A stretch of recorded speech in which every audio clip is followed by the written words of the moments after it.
और उस समय को हम लोग को आभास नहीं था कि हम लोग राजनीतिक पार्टी के रूप में अपने आप को स्थापित करेंगे। तो बातों ही बातों में मैंने वचन दिया था कि जब भी हम लोग राजनीतिक गलियारों में कदम रखेंगे और उसकी जब प्रेस कॉन्फ्रेंस के माध्यम से घोषणा की जाएगी तो वो दामोदर नदी का किनारा ही होगा। और बिल्कुल आज हम लोग तेलमोजो ब्रिज के ठीक सामने धनबाद बोकारो की मिड पॉइंट पर खड़े होकर आज हम लोग प्रत्याशी का चयन करने के लिए आए हुए हैं। देखिए, लोकसभा का चुनाव आपका फेस वैल्यू मायने रखता है, क्योंकि हर एक गांव तक जयराम महातो नहीं प्रचार के लिए जा पाएगा, वहाँ उस कैंडिडेट का फेस वैल्यू मायने रखता है। तो वो चीज़ें थोड़ा-सा, चूँकि मात्र 2 साल हुआ हम लोग का आंदोलन का और पार्टी बढ़ा हुआ लगभग 1 साल भी नहीं हुआ है, जून के महीने में पार्टी बढ़ाए हैं। अगर भारत एक देश है लेकिन उस आपके संगठन के लोग तो लगातार बाहरियों को ही नहीं, निशाना बना रहे हमने हैं। कभी नहीं कहा। हमने ये कहा कि बड़ा भाई और छोटा भाई में बँटवारा हो चुका है। हमें जो बँटवारा मिला है, उसमें हम साग लगाएँ, सब्ज़ी लगाएँ, वो हमारा मैटर है। आपके पास जो बँटवारा है, यानी आपके जो राज्य की नौकरियाँ हैं, आप उस पर अपना अधिकार जमाएँ। हमारे राज्य की नौकरियों पर अधिकार हमारा है। बताइए एक सीट के लिए लेकर के बैठक हुई। हाँ। क्या मतलब निर्णय निकला? चूँकि जब 2 साल पहले हम लोग आंदोलन की शुरुआत किए थे, तो यही धनबाद बोकारो का वो सीमा था और उस समय को हम लोग को आभास नहीं था कि हम लोग राजनीतिक पार्टी के रूप में अपने आप को स्थापित करेंगे। तो बातों ही बातों में मैंने वचन दिया था कि जब भी हम लोग राजनीतिक गलियारों में कदम रखेंगे और उसकी जब प्रेस कॉन्फ्रेंस के माध्यम से घोषणा की जाएगी तो वो दामोदर नदी का किनारा ही होगा। और बिल्कुल आज हम लोग तेलमोजो ब्रिज के ठीक सामने धनबाद बोकारो की मिड पॉइंट पर खड़े होकर आज हम लोग प्रत्याशी का चयन करने के लिए आए हुए हैं। हालाँकि लोकतांत्रिक ढंग से हम लोगों ने प्रत्याशी को चुनने का प्रयास किया और सभी को रायशुमारी करने का अवसर दिया। कोई लोग ऐसे हैं जो इच्छा रखते हैं लोकसभा चुनाव लड़ने का, उनको भी हमने प्रेफर किया और फाइनली 12 नाम हमारे पास आए, जिनमें 4-5 नाम से हम लोग सहमत हुए और एक आध दिन में क्या रखी है आपने अपने? योग्यता पहले 2 साल से कंटिन्यू आंदोलन का में जुड़ा होना, क्योंकि धनबाद बोकारो में योग्यता पहले रहेगी कि आप आंदोलन से कितने जुड़े हैं, एक्टिव मेंबर कितने हैं और सबसे पहले बात आंदोलन में आप कितना समय दिए हैं, ये सारी चीज़ें। अगर हम देखें तो आपकी बातों को सुने तो कभी 2 सीटों से तो कभी 5 सीटों से लड़ने की बात कर रहे हैं, तो क्या योग्य लोग आपके दलों में कम है क्या? देखिए, नहीं, योग्य लोग कम नहीं है, एक्चुअली है कि एक फेस वैल्यू होती है और लोकसभा का चुनाव बहुत बड़ा चुनाव होता है, मुखिया का चुनाव नहीं है। योग्य बहुत हैं, पीएचडी करने वाले हैं, एलएलबी करने वाले हैं, मास कॉम करने वाले हैं, एमटेक करने वाले हैं, एमफिल किए हुए लोग हमारी पार्टी में हैं। और आपको बताना चाहेंगे, जी हाँ, पढ़े लिखे युवाओं की पार्टी है। लगभग 6 लोग हैं हमारे जो केंद्रीय कमेटी में जो पीएचडी कर रहे हैं।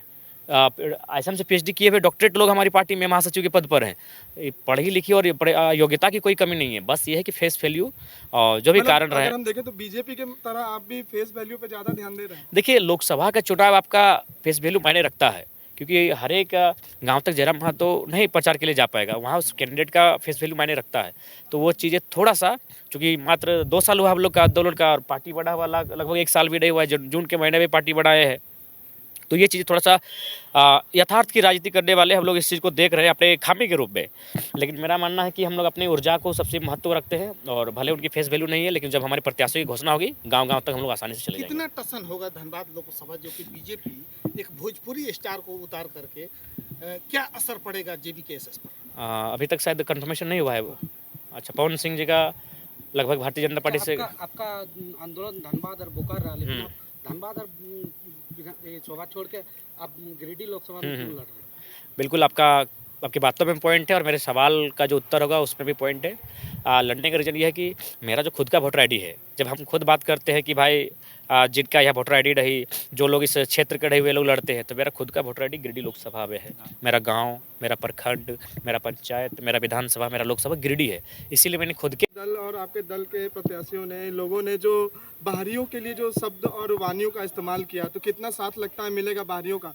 दूसरी बात कि अगर हम तब की बात नहीं कर रहे हैं कि आप हार जाते हैं, तो मैं तब की बात करता हूं कि अगर आप जीत जाते हैं तो आप किस गठबंधन को साथ देंगे? आप इंडी गठबंधन का साथ देंगे या एनडीए गठबंधन का साथ देंगे? देखिए, सबसे पहली बात है, उस समय 2 चीज़ें होंगी।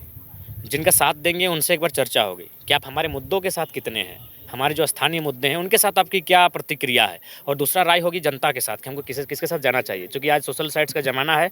हम लोग तुरंत ट्विटर में कैंपेन कर सकते हैं, हैशटैग अभियान चला सकते हैं और वहाँ से एक मैसेज हमारे सामने सर्कुलेट होकर जब आएगा, या फिर हम लोग एक टोल फ्री नंबर जारी करेंगे कि हमें किसके साथ जाना चाहिए। तो जनता से पूछ के और अगली पार्टियों से अपने क्षेत्र की रजामंदी लेके हम लोग उस पर सोचेंगे। बाहरी वोट पे क्या कहना चाहिए? देखिए, सबसे पहली बात तो हम ये कहना चाहेंगे कि जिस प्रकार हमारे लोग महाराष्ट्र में रहते हैं, जिस प्रकार हमारे लोग तमिलनाडु में रहते हैं, उस प्रकार हमने कभी किसी को नहीं, हमने कभी भी नहीं कहा ये बाहरी भीतरी की लड़ाई है। हमने ये कहा कि बंगाल हमारा बड़ा भाई है, उसके पास 88,752 वर्ग किलोमीटर है। बिहार हमारा मंझला भाई है, उसके पास 94,163 वर्ग किलोमीटर का ज़मीन है।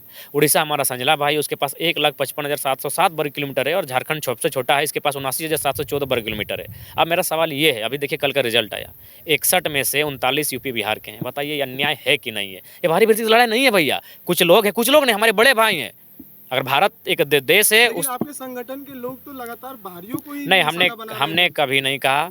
हमने ये कहा कि बड़ा भाई और छोटा भाई में बंटवारा हो चुका है। हमें जो बंटवारा मिला है उसमें हम साग लगाएं, सब्जी लगाएं, वो हमारा मैटर है। आपके पास जो बंटवारा है, यानी आपके जो राज्य की नौकरियां हैं, आप उस पर अपना अधिकार जमाएं। हमारे राज्य की नौकरियों पर अधिकार हमारा है। बताइए 61 में 39 बाहर के लोग ले गए, तो बताइए झारखंड क्या करेगा?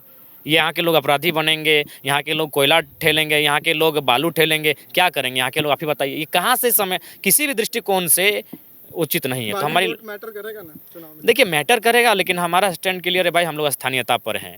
ऐसा नहीं है अगर महाराष्ट्र में किसी झारखंडी के वोटर कार्ड है तो वह जाके चुनाव लड़ता है, वो महाराष्ट्र किसी नेतृत्व को स्वीकार करता है। तो ये चीज़ें होनी चाहिए। लोगों का साथ मिलेगा? अब बिल्कुल मिलेगा। जो दबे कुचले लोग हैं, शोषित पीड़ित लोग हैं, उनका भरपूर हमें साथ मिलेगा। जिनका जीवन अभाव से बीता है वो हमारे साथ हैं। ये वोटर को प्रीफर किया कि मैं पहला वोट खुद को दूं, इसलिए गिरिडीह लोकसभा मेरा प्राथमिकता है। जयराम जी, 2 सवाल एक साथ पूछना चाहूँगा, समय का अभाव को भी इनके पास ना मनी पावर है, ना ही इनके पास औजार है, तो ये कैसे उन लोगों का देखिए मुकाबला करेंगे? औजार से चुनाव नहीं लड़ा जाता है, औजार असंवैधानिक है। औजार से चुनाव नहीं लड़ा जाता है। चुनाव जो भारत का संविधान है उस दायरे से लड़ा जाता है, और हम लोग उस दायरे से चुनाव लड़ेंगे। और जहाँ तक अगर ऐसी परिस्थिति सामने आएंगी तो हम लोग पीछे नहीं हटेंगे, क्योंकि झारखंड ही रक्त से लहू बहने से झारखंड का निर्माण हुआ है। तो अगर हमारे रक्त से झारखंड मजबूत होगा तो पीछे हटने के कोई चांस नहीं बनता है। धनबाद में बीजेपी के साथ टक्कर होने वाला है, और बीजेपी के पास काफ़ी फाइनेंशियल है, आपके पास ना फाइनेंशियल है, ना ही आपके पास बड़ा इनकम सोर्सेस है, तो आखिर आप धनबाद में कैसे प्रमोट कीजिएगा? देखिए उसके लिए जनता है, मीडिया बंधु हैं जो विचारधारा को हमारी गांव तक लेकर जाएंगे। आज सोशल मीडिया इंटरनेट का ज़माना है, और नरेंद्र मोदी आदरणीय अगर प्रधानमंत्री बने तो इंटरनेट का बहुत बड़ा रोल है। 2014 से पहले हम भी सच में नहीं जानते थे उनको। 2014 में उनसे हम परिचय हो पाए कि वो 3 बार के मुख्यमंत्री हैं, जबकि उससे पहले नहीं जानते थे। तो इंटरनेट का ज़माना है, हम लोग इंटरनेट हमारा सहयोग करेगा। इंटरनेट के भी साथ साथ हम लोग ग्राउंड पे भी हैं। आज लगभग 12 करोड़ 37 लाख का मुआवजा मायने हैं 6 महीना में, हम लोग ग्राउंड पे हैं। इंटरनेट और आईटी सेल कभी कभी अफवाहों को भी इतना बढ़ा देता है कि झूठ को भी सच बतला देता है। जी, ये सत्य तो ये है। फिर कैसे होगी? उसके लिए हमारी एक विशेष टीम रहेगी और वो उन चीज़ों को हैंडल करेगी, टेक ओवर करेगी। सर, आपने गिरिडीह के लिए जगह चुने कि वहाँ से आप लोकसभा बच्चों को दिला रही है क्वालिटी एजुकेशन, तो अब धनबाद से बाहर जाने की जरूरत नहीं, क्योंकि धनबाद में ही खुल गया है DY पाटिल इंटरनेशनल स्कूल, जहां लड़कियों से नहीं ली जाती है एडमिशन फी। साथ ही इस साल एडमिशन लेने वाले स्टूडेंट को जब तक वो स्कूल में पढ़ेंगे तब तक ट्यूशन फी में मिलेगी 20% की छूट। Quality faculty, STEM lab, big playground, bus facility यानी complete student friendly environment. DY Patil international school, Kailashpuram, near Memco मोड़, धनबाद। Admission open. घर के लिए ग्रोसरीज की जरूरत हो या चाहिए फल और सब्जी, डेयरी या बेकरी प्रोडक्ट्स चाहिए या beverages, snacks and branded foods चाहिए हो या ब्यूटी प्रोडक्ट्स, अब इनके लिए अलग अलग दुकानों की तलाश हुई खत्म, क्योंकि रांची में खुल गया है केस्टो मार्ट, जो रखे आपका और आपके बजट का ख्याल। हर सामान पर 5% की छूट, होम डिलीवरी की सुविधा भी।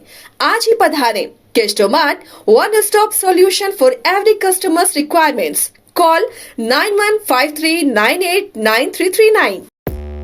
5 राज्य, 61 शहर, 150 प्रोजेक्ट और एक वास्तु विहार।